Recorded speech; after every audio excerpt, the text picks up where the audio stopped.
Mga kababayan, ma'am sir, this is Jam, the Filipino channel ng inyong pong lingkod. So today is April 21, 2026. Tayo ngayon ay papunta dyan yan sa may Catlia, sa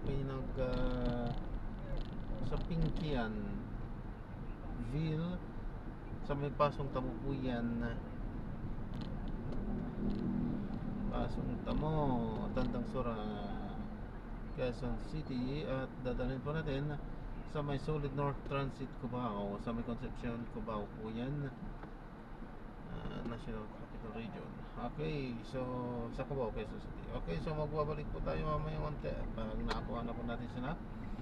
Disclaimer naman po, ang content po natin ay kalsada at hindi ang passenger. Kaya naman, saka sakali man po na may marinig kayo mga pangalan ng lugar,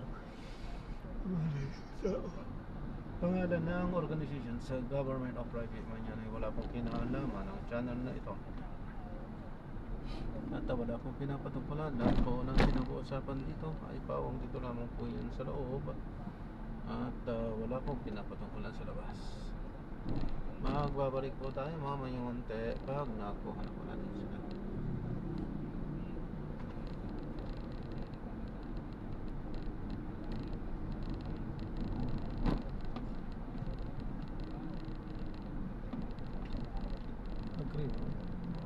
Green view tickets.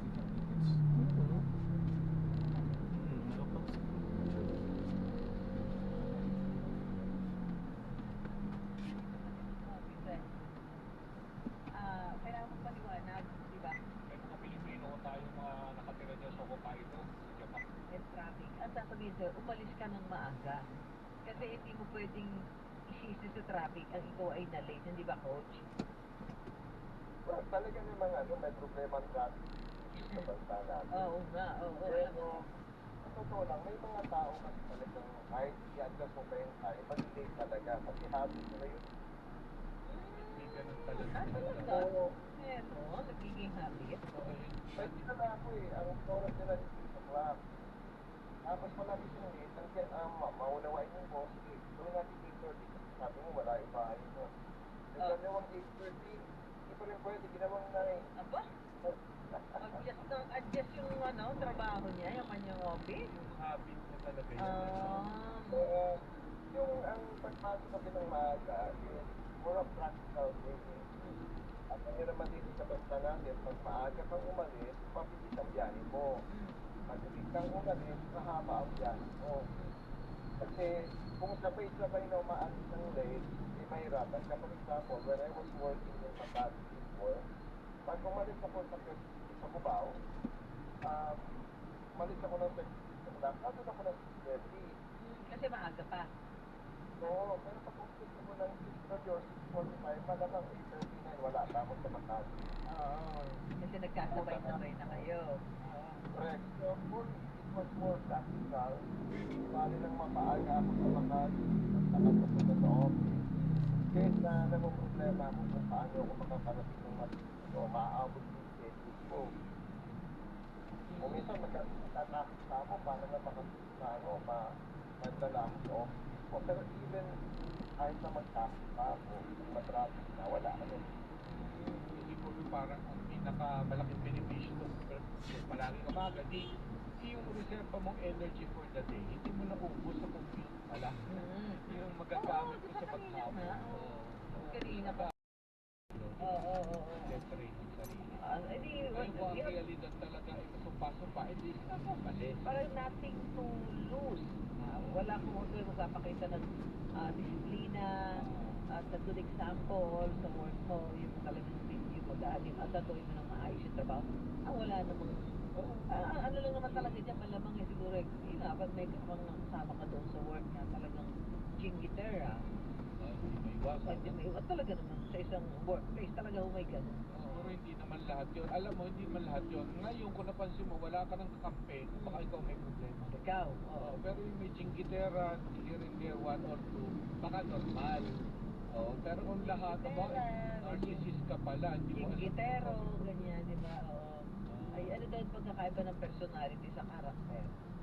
sagutin mo. Kaya mo.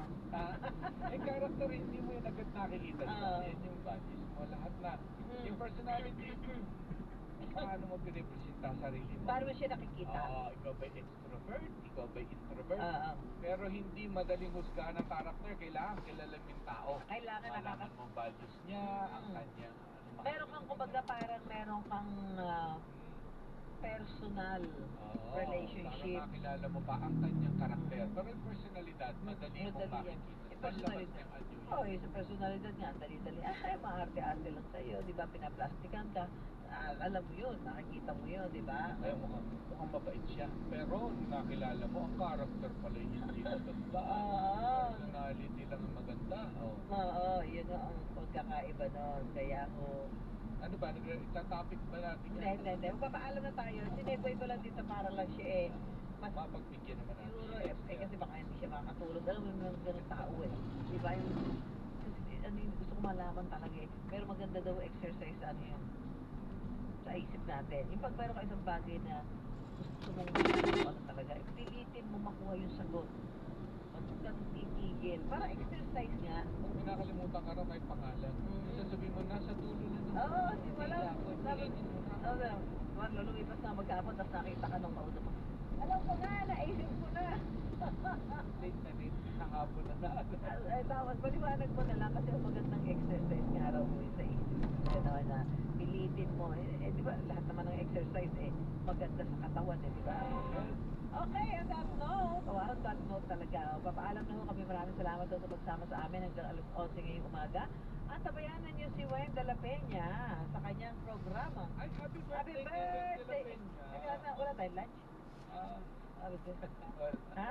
Bukas meron? Wala pa ka bukas. Aba, ako hindi magbabaon bukas. Ipunin natin ang katsaw mula umaga hanggang hapon. Mamaya yung mga susunod. Happy birthday, Wayne Galapenya. Kasi bukas, gusto ko, ano ba request mo? May request ka tayo? Menudo. Menudo. Ako gusto ko Kay Miko, hintayin ko birthday ni Miko. Menudo. Fried chicken ni Mami. Menudo, pwede ba may chop suey? Ayan. Ay, may ang corn. Yung corn, saka merong patola. Ang chop suey. Yes! Yes! Nasubukan yun. Di ilagay mo yung patola sa chop suey. Masarap! Kasi magbibigay siya ng konting, di ba ang patola manamis na and chop suey naman ang alasa niya manamis na kasi mix veg. Vegetable din. Iko, sabihin mo kay nanay mo, namimiss ko yung menudo. Sana kahit hindi mo birthday, meron tayo menudo. Salamat ka sa nanay mo kasi lahat kami gusto mag-birthday ka na mag-birthday. Dahil tanda ng nanay mo. Kung pwede lang every month birthday mo. Maraming salamat sa aming sa pagsama sa amin yung mga uuwi ng mamaya at saka makakaimahirapang sumakay. Mag-iingat po kayo dahil nga dalawang grupo itong nagkaroon ng tigil pasada. Piston at saka itong Manibela. Salamat! At ito muna sa Super Radio DCWB, walang kinikilingan. Walang pinoprotektahan. Noon at ngayon, serbisyong totoo. At tayo, Super Kwentuhan with Mark and Susan. Super Radio DCWB, Balitang Totoo.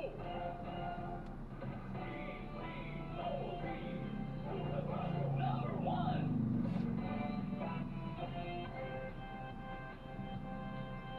Tapat sa balita, yun ang aming panata. DCWB, Super Radio 594.